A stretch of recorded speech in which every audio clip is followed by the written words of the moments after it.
What does it mean to be productive? How do economists measure productivity? Knowing about productivity is important because it is a main predictor of the success or failure of a business, and ultimately, the growth of economic well-being. I'm Professor Chad Syverson, and this is Economics for Everyone.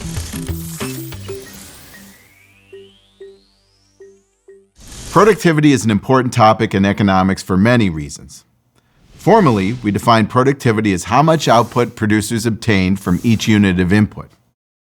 Today, we'll be talking about productivity in the context of firms, but the concept is wide-ranging.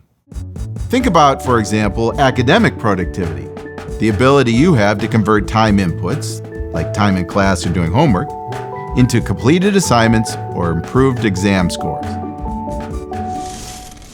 Say there are two firms. One is very productive, that is, obtains a lot of output per unit input, and the other is not. Why would that be the case? Is it managerial? Is it differences in the quality of inputs?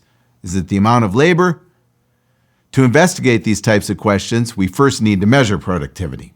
There are many different ways to measure productivity, but in the end, they are all output to input ratios. Businesses have many different inputs and outputs. Inputs can include labor and capital, but also intermediate such as materials and energy. Then there are many different kinds of outputs: cars, websites, even videos such as these. Put simply, outputs are goods and services produced. Outputs and inputs are then considered over a certain period of time. For example, the number of cars produced at a factory in a month. How can we take this knowledge of outputs and inputs to assess productivity? One way economists do this is by focusing on individual inputs such as labor or capital and find out how much output you get per unit of each. Often, however, economists look at total factor productivity, or TFP for short, which looks at how much output is obtained from the combination of all inputs. TFP is a measure of efficiency. It reflects differences in outputs given the same inputs, so it is used to compare efficiency, productivity, across firms. This allows us to investigate why firms with the same inputs have productivity differences. Think about all the inputs needed to produce something, like a car. It needs glass for the windows, steel for the body, rubber for the tires, and so on. It needs many physical inputs, but it also needs labor to construct the car. The producer also needs to bring in manufacturing equipment, capital. Total factor productivity is a way to map out questions like, when we hire another worker, how does that increase output? If we bring in more steel and glass, if we bring in more machines, how will that increase output? It gives us a sense of how inputs and outputs are related. Differences in productivity can be very large, even within industries where the firms seem to be doing very similar things, like saw blade manufacturing, ready-mix concrete, bookstores, and even hospitals. Researchers, including me, have found this large dispersion in virtually every country, industry, and time period. But what is a large productivity difference?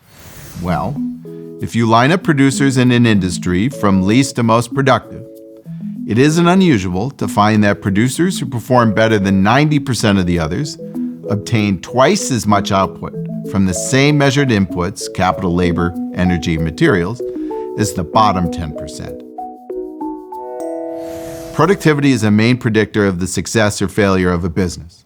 High productivity companies are more profitable, more likely to survive and grow, pay their workers higher wages, and charge their customers lower quality adjusted prices.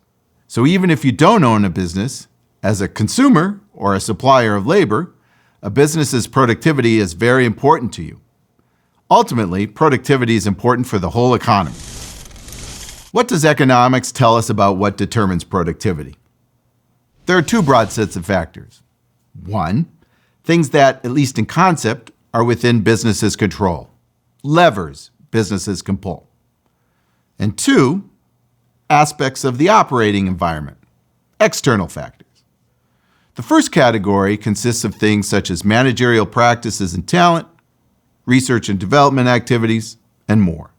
The second consists of elements such as labor market conditions, regulations, and the competitive environment.